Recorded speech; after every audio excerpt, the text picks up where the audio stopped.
Beverly Hills Cop. Axel F. Review. Eddie Murphy is back on the streets in routine Netflix sequel low on new ideas. Sauntering along 30 years after the third installment opened to scalding reviews and underwhelming grosses, Beverly Hills Cop. Axel F. justifies its existence only with points 4 and 5. Beverly Hills Cop. Axel F. The bottom line, the heat is off.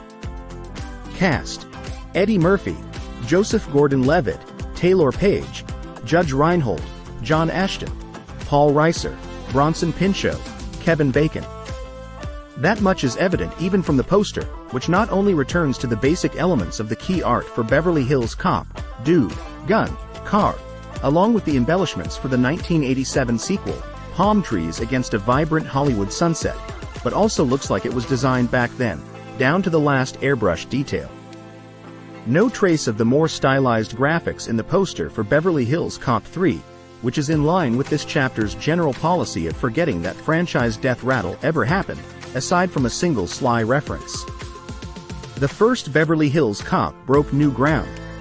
The film established the mold for buddy cop action comedies and paved the way for another decade-defining franchise anchored by a loose cannon detective prone to running right into danger and leaving wreckage in his wake, Lethal Weapon. The closest thing to innovation that screenwriters Will Beal, Tom Gormican and Kevin Etten have come up with is the introduction of a sentimental strain of family friction, with estrangement predictably leading to accountability and warm reconciliation. Even in this later stage of his career, Murphy has demonstrated his screen acting chops and charisma when he's given a sturdy script, both in comedy, Dolomite Is My Name, and drama, Dreamgirls.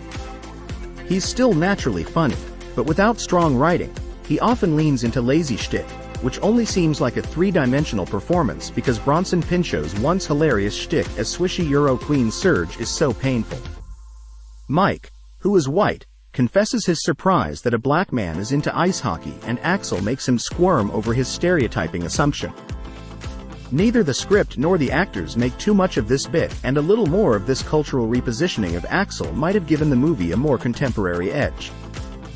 Mostly, the scene serves as a prelude to signature Axel mayhem as he pursues the criminals behind the wheel of a snowplow truck, destroying enough private and city property to infuriate his supervisor, Jeffrey Friedman, Paul Reiser, who has one foot out the door to retirement.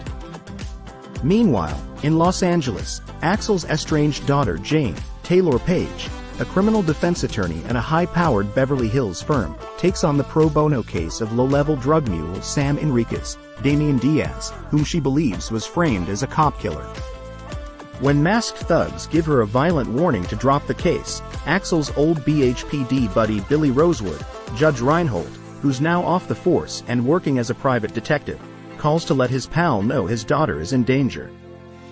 Axel also is introduced to slick Narcotics Division Captain Cade Grant, Kevin Bacon, whose impeccably tailored suit, Gucci shoes and whopping gold Rolex do not look like the fruits of a police department salary. Threaded in among action set pieces like Axel leaving a trail of destruction as he careens along Rodeo Drive in a parking enforcement buggy or steals a police helicopter nervously piloted by Bobby is the spiky family drama between Axel and Jane. Paige, so fabulous in Zola, classes up the movie, making Jane's hurt deep-rooted and real, and she has sweet chemistry with Gordon-Levitt's Bobby, an ex with whom she ended things abruptly. Audiences willing to let their affection for the property convince them that this is a return to form might find that the father-daughter thread gives the movie some heart, bolstered also by suggestions of rekindled romance when Bobby risks his position to side with Axel and Jane.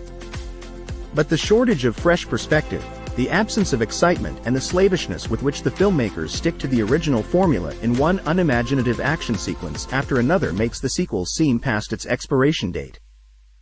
The fun in 1984 of a fish-out-of-water black cop getting endless amusement from uptight bougie white folks in a city that reeks of insular wealth and entitlement just seems old hat now.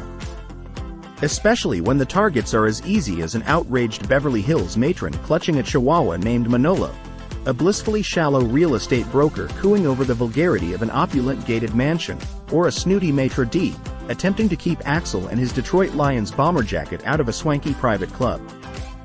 Murphy's big personality makes Beverly Hills Cop. Axel F. better than a lot of Netflix features, and he seems at least slightly more engaged than he was in Beverly Hills Cop 3. Murphy and producer Jerry Bruckheimer reportedly are developing a fifth movie in the franchise, so chances are there will be more to come.